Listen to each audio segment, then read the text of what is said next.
So B.R.A.W.S provides menstrual products, pads and tampons, and new bras and underwear to women and girls in crisis situations. And so what we do with the block grant is we use that to buy the supplies that we give to our partner organizations.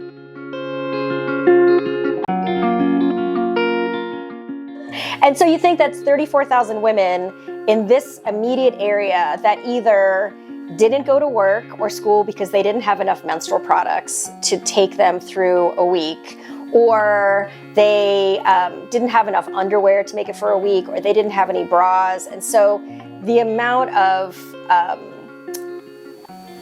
kind of shame that goes around that is huge.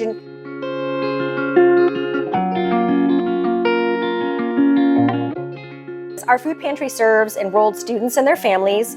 We know it is a huge, capital huge, relief for young teen girls and their moms to know that they have a reliable source of feminine hygiene products. Receiving monthly supplies of pads from B.R.A.W.S is a huge financial benefit to our organization as well. We do not have the funding to stock all the food we need and purchase pads every month as well. Before B.R.A.W.S, pads were an infrequent offering that would often run out before the end of distributions. Now we have the right supply to offer our families every month.